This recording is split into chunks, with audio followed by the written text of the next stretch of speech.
Hi, welcome back to Analytical Media. We are a consortium, a group of therapists, college professors, and well-published peer-reviewed authors. You can find our book on the subject of psychopathy entitled Descent into Darkness at Amazon.com. The book analyzes the murder of Travis Alexander by Jodi Arias from the perspective of psychopathy. That book, Descent into Darkness by Analytical Media, which I can't remember off the top of my head when the book was published, probably 4 or 5 years ago, is my best guess. But I'm sure it's in the book. That book, I'm going to read you some information from. It's a long book, it's a big book. It's inexpensive if you want to buy that book. You've heard of the psychopath, and the condition that causes that is psychopathy. It's a fascinating topic. We've talked about it on here a little bit before. In the United States, mostly it is thought of as antisocial. It's diagnosed that way. In the DSM, which is the only way you can diagnose anything in this country, is with the DSM. If it's not in the DSM, it's not a mental illness. But in the rest of the world, psychopathy is antisocial. They don't use antisocial as we do in this country. They say psychopath. They have a psychopathy checklist. They have tests for psychopathy. We don't have that here.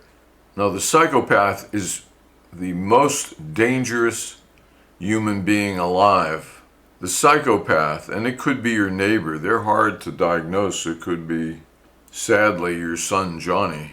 But they do not have a conscience. This is the simplest way to look at it, where you have a conscience and you would be hesitant to kill someone. Maybe you would only do it in self-defense. Maybe you wouldn't do it at all. They have no conscience. But you have to know them a little bit to find that out, to figure it out, to know enough about them, to see their inhumanity. But a good way to identify a psychopath is by their lying. Their lying is unique. It's absolutely unique. And when you find someone who lies and changes the story and is indignant if you don't believe their new story, even though you caught their last story as a lie, they're indignant that you would not believe them. And they'll do this over and over again. From our book now, I'm going to read you something. Descent into Darkness. Because we look at the trial, we look at the behavior, we look at how Travis was killed, we look at everything. We look at the stories that Jodi told, the lies that Jodi told. And you will see, if you check this out, when you're done with this video, you'll see that her lying is so unique that it's a giveaway, it's a tell. The type of lying they do is absolutely unique to the psychopath. So let me read a little bit of this to you, and I will stop and explain it from our book. It is common for knife-wielding attackers to injure themselves while cutting or stabbing their victims. Very common. If it's a stabbing attack, you would expect that the attacker would have some wounds because everything's slippery, it's wet, it's a frantic, frenetic situation. Jodi had at least 27 opportunities, or perhaps more, to cut herself while stabbing Travis, because she stabbed him 27 times, and some people say more. Some coroners, some physicians, they say more. But officially it was at least 27 times she stabbed him. With all of the blood and frenzied slashing, it would have been easy for her to lose her grip of the knife. Jodi sustained a hand injury during the attack, but told 10 different stories about how she injured her hand. 10. Not 1 or 2, 10. And we're not talking about slight variations either. You'll see what I mean. And Jodi was adamant that we believe her every time. The fact that she lied 9 times did not stop her from becoming indignant and angry that we would not accept her 10th lie. I mean, the police, the courts, etc. Beginning with the interrogation and spanning the duration of the trial, these are the 10 ways that Jodi explained at hand injury. 1. When Detective Flores questioned Jodi about why her bloody palm print was found at the scene of the crime, that's her own blood mixed with Travis's blood, she responded with a story about Travis's dog Napoleon. While washing the dog, she claims to have dropped a glass and cut herself. Well, that's believable. I mean, right there it's believable, but it's not as believable when we get to the second characteristic here, the second lie. When the detective did not believe her, that's Flores, she offered another, less specific lie. This time, she said she cut herself at Travis's home in March of 2007. Flores then tries a different angle. He asks if she had any recently healed cuts. She tells him about her feral cat having scratched her, leaving scars. That's 3. 4. Later in the interrogation, the detective inquires about whether Jodi was harmed by the intruders.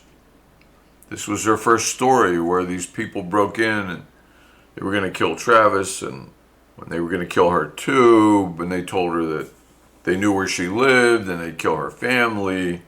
Now, as Flores asks her whether she has a harm, an injury from the intruders, she says yes and shows him where her ring finger was cut, and that was in the crease of her left hand. That was 4.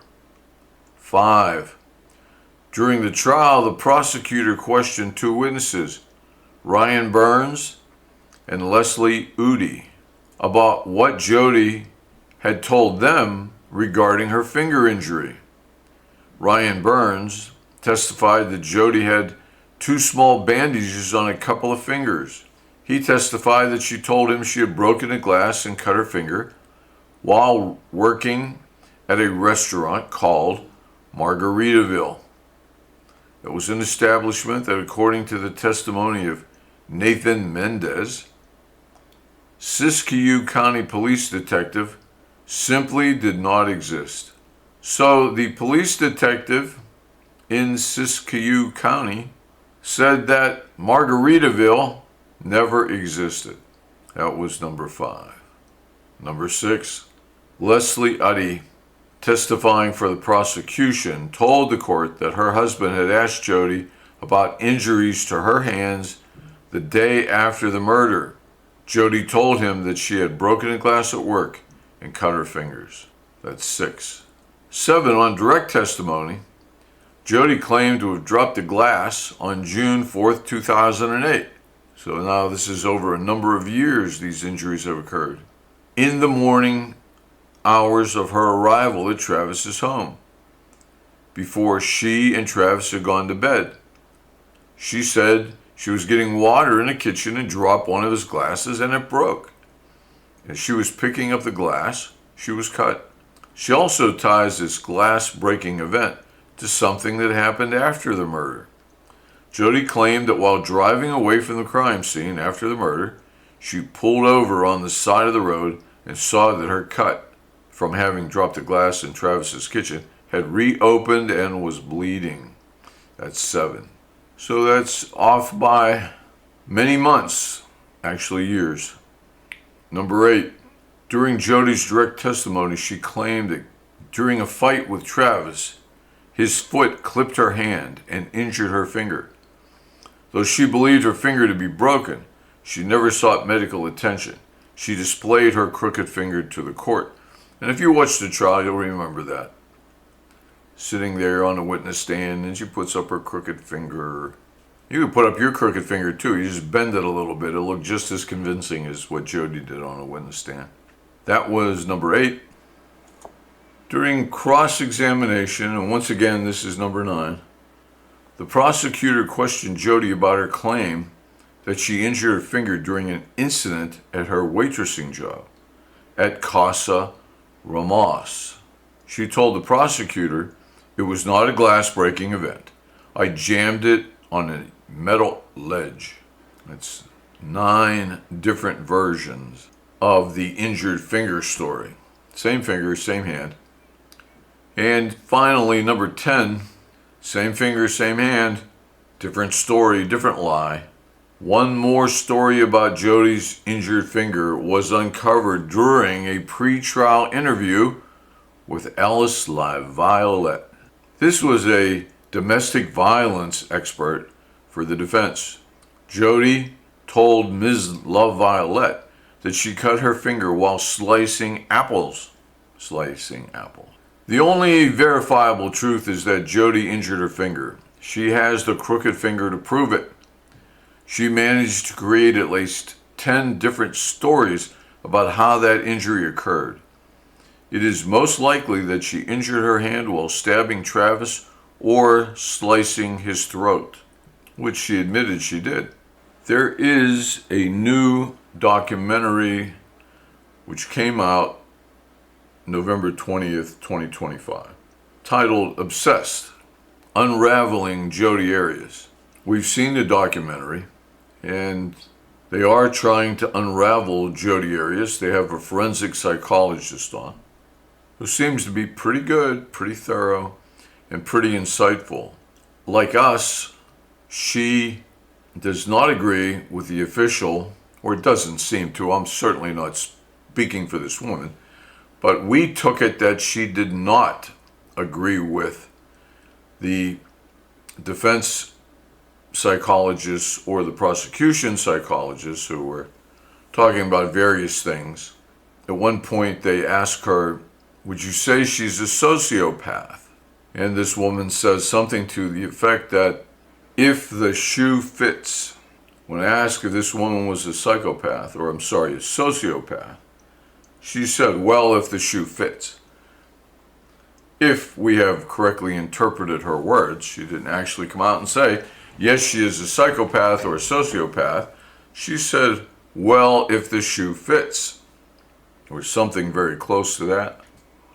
If I have misquoted her at all, I deeply apologize. Now, what's the difference between a sociopath and a psychopath? Well, nothing. I defy anyone to find a distinction. It's just that some groups use the word sociopath and some use the word psychopath. Psychopath, when you break it down, it means path means is short for pathology. So which means disease. So psychopath, psycho means brain, pathology means disease, so it's a disease of the brain. Sociopath means it's a disease of society, or disease in the ability for people to relate socially at a humanistic level. It's a disease. Disease, pathology, that's what it stands for. Really is no difference. Most of the world, in fact, I would say all of the English-speaking world, except for the United States, where we use the DSM and we use the terms antisocial personality disorder. Except for that, the rest of the English-speaking world uses the concept, and they don't use the DSM, by the way. And we could get into that at some other point, but let's just say this so it's easy to understand. They use the term psychopath, not antisocial personality disorder. Because a personality disorder is not that bad a thing. It's a distortion, a disorder of the personality. Whereas the psychopath is a monster. That's your typical psychopath. You see how many times Jodi lied about that hand injury. She said whatever fit the circumstance. When she was talking about killing Travis at the end, her last story, her last lie, that's what she went to at the very end was, "Oh, I had to kill him because he tried to kill me. It was self-defense." You're going to have a hard time convincing anyone that shooting someone in the head, slicing their throat, and stabbing them 27 times was self-defense.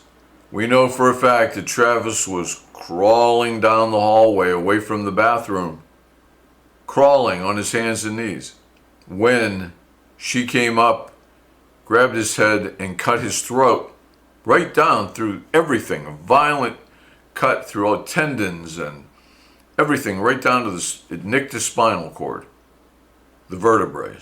And our view of how the murder occurred is different than was brought out by the prosecution in the trial. We believe that Travis, who had been modeling for Jodi in the shower, because he had a new camera and she thought she was a photographer. I guess anybody with a new camera thinks they're a photographer, right? And a famous one and a great one. So she's taking pictures of Travis, and that's where we believe it began. We believe she shot him in the head in the shower. Now, it didn't go into his brain. It went through his sinuses and out his cheekbone on the other side. The bullet just turned because it was a small gun. He was shot with a .25 caliber gun, which is small. It stunned him, we believe. He staggered out of the shower, not knowing what happened, because it's like getting hit in the head with a hammer. And he went over to the sink, to the big mirror at the sink, to see what had happened, why his head hurts, what happened. She then stabbed him 27 times, and he runs away. He then begins to crawl down the hallway. She comes up from behind, cuts his throat. I mean, cuts it nearly off, according to all the testimony. If you like what I just read you can buy the book at Amazon. You can ask your librarian to get a copy of the book or borrow one. But it will teach you much about psychopathy. And I think it will convince you that Jodi Arias is a monster, a vicious person who admittedly shot someone in the head, admittedly stole her grandfather's gun, by the way, admittedly shot him in the head, stabbed him 27 times. Think about it. Count that up, right? It's defensive going 1, 2, 3, 4, 5, 6, 7, 8, 9, 10, 11, 12, 13, 14, 15, 16, 17, 18, 19, 20, 21, 22, 23, 24, 25, 26, 27. You know, that shows you how long 27 stabs are. He's bleeding all over the bathroom. All over the bathroom. In front of the mirror, by the way. And then down the hall he goes. And she runs up from behind him, crawling on his hands and knees, by the way. And she comes up from behind him, grabs his head, cuts his throat from ear to ear. That sound offensive to you? And by the way, never attempted to leave. We go into everything in great depth, everything, every lie she told. Therapists of every kind, college professors, each and every one of us, from criminology to philosophy, certainly psychology. Okay, hopefully you've enjoyed that. This is Analytical Media. We are the authors of that book, Descent into Darkness. We are Analytical Media. I hope we've shown you something. We were quite active for the last 10 years. We've been quite actively involved. Our journey into YouTube is fairly recent. It's just been a few months. We need your help to reach more people. You know about the algorithm, and you know you have to like the video and you have to subscribe. And when that happens, then YouTube shows it to more people. Well, the more people that watch these videos, which we sincerely believe will be helpful, found to be helpful for a good number of readers, well, it will increase. If you like it and subscribe, YouTube will push it out to more people. So from that perspective, let me close by saying, thanks for joining us. Please come again. Everything comes out. We literally post something almost daily. If not daily, almost daily. And we think it's all good stuff. Recent research, new things in the courts coming from our criminologists, looking at gang stalking, looking at sovereign citizens, things of that ilk, all types of mental illness, addictions. We, Analytical Media, hopes everything's gone well for you and your family, and everything will go well for you and your family. We thank you for joining us, and we hope we will see you in the next video. Take care.